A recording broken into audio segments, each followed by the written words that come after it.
Hello friends, welcome to Astrano Academy. This is Ashish. Now I am going to start Kailash Chandra volume 11, transcription number 225, a speed at the rate 120. Start. Mr. Deputy Chairman, I thank you for the courtesy. Our country is today confronted with so many catastrophes, difficulties, problems, and so many subject matters which we have discussed here and which we will be discussing later on. In short, our country has been facing so many problems and so many circumstances today. Thanks are due to the President for his historic and illuminating address.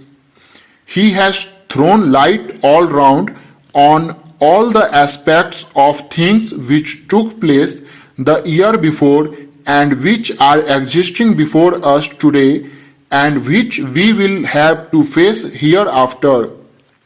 The President's address has received a historic reception not only in this house, but it has received a splendid reception outside also.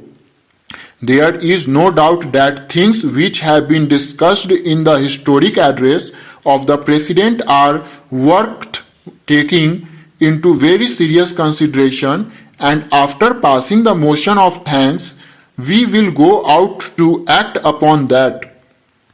It cannot be denied that our country, in spite of our limited resources and so many situations which have been created since ages past, has progressed by leaps and bounds in various aspects and various spheres of life. There is no doubt about it that the President has kindly thrown the correct light over the development of the country in the various spheres. It is more than correct, and today it stands for us as a guiding and illuminating feature for our future improvement and future development. In view of the present developments, who can deny that our country, with its limited resources and with all the other limitations, has shown to the world that, whatever it may be, we poor Indians have got the capacity, have got the courage, and have got the patience to develop our country. In a way, we are passing through various difficulties and various limitations. In spite of that, our capacity and our courage has not been daunted. We have not been discouraged.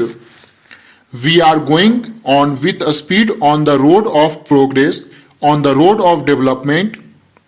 The President has rightly pointed out the advance made in the field of agriculture, in the field of industry, and various other fields, and those things have been enumerated with facts and figures. The data has been given, and now those things are before us and before the world to be seen and to be examined. But that is not enough. I would say that our country has suffered so much for centuries past in the various fields of development and various spheres of life such as education, health, industry, agriculture, social and political aspects, and so many other things. Of course, that requires greater attention, greater energy, and greater effort to develop and develop to that extent till we have at least made up those deficiencies from which we have been suffering for ages past. I expected in the President's address at least one thing. The future development of the country, the future progress of the country cannot be in a greater and greater degree than we will have already achieved unless we have one thing, and that thing is our national and emotional integration. Without such integration, we cannot do anything. Let me say, with regard to what was just being referred to by my various friends in the form of various fissiparous tendencies and incidents in Assam and in other places. It is all due to lack of national integration.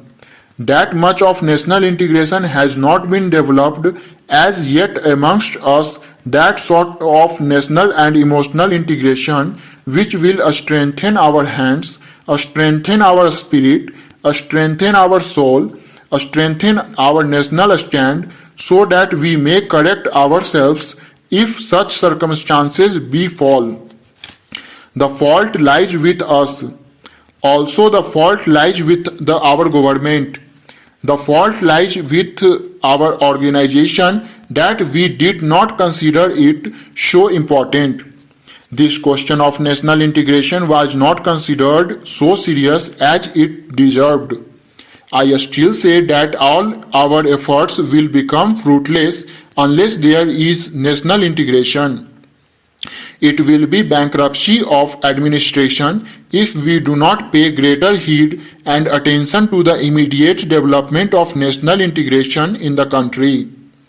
The country is being integrated in all spheres, in all aspects of life, except this one thing which has got its root where our social and political life has got its root. That root is not being seriously taken into consideration, and that sort of national integration is not being developed. It was developed some time back in the time of Bapuji. In the time of Mahatma Gandhi, that national integration was started. Later on, it was disintegrated. We were expected to look after that. We were expected to carry on that development which was started during the time of Bapuji. You should put down all sorts of anti-national activities. You should put down all sorts of fissiparous tendencies and communal background in responsible places. You are to look after the lives of the people of this country.